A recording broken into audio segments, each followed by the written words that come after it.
नमस्ते, हमेशा खुश रहो बेटिया. I am JVN Dr. Minakshi, Assistant Professor in Department of Shalakya Tantra, Faculty of Ayurvedic Science, Jyoti Vidyapeeth Women's University.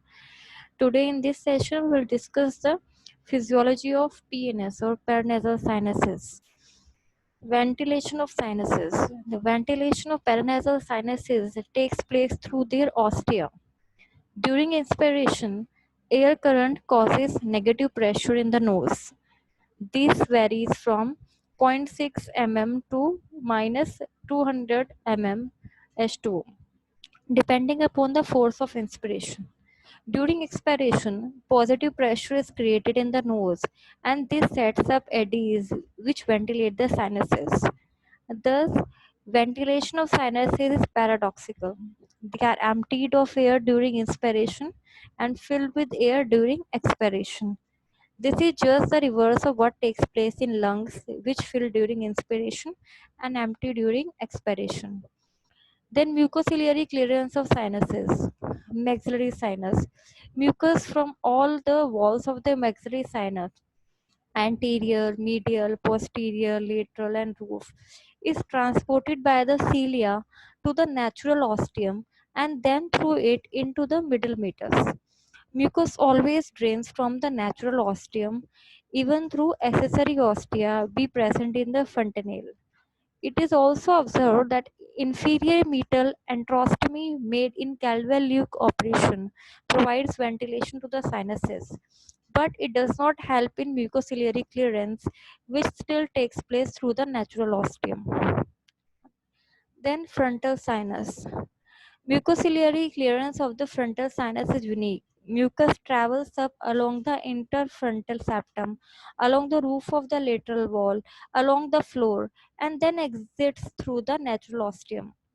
At 2 points, one just above the ostium and other in the frontal recess, part of the mucus recycles through the sinus, and this may carry infection of the frontal recess and sinuses draining into it towards the frontal sinus. Circulation is anti-clockwise in the right and clockwise in the left frontal sinus. Then sphenoid sinus. Mucociliary clearance is towards its ostium into the sphenoethmoid recess. Then ethmoid sinus. Mucus from anterior group of ethmoid sinuses joins that from the frontal and maxillary sinuses and travels towards eustachian tube, passing in front of torus tuberous into the nasopharynx. Mucus from posterior ethmoids drain into superior or supremeatus and then joins the mucus from the sphenoid sinus in the sphenoethmoid recess, passes above and behind the torus tuberous into the nasopharynx. It is noted that infected discharge from the anterior group of sinuses passes behind the posterior pillars and causes hypertrophy of lateral pharyngeal bands. Discharge from posterior group of sinuses spreads over the posterior pharyngeal wall. The functions of the paranasal sinuses.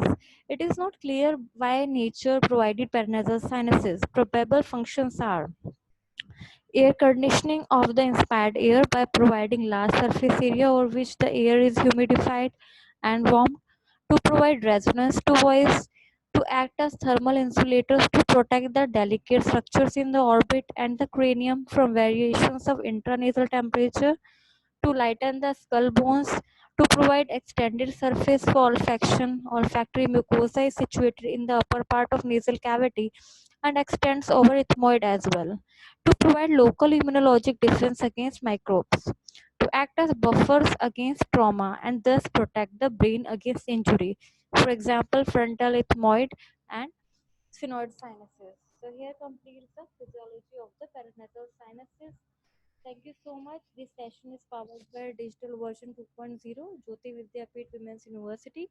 I hope you are satisfied with my digital session. If you have any query, please mention in the comments box. I will resolve it soon. Thank you so much.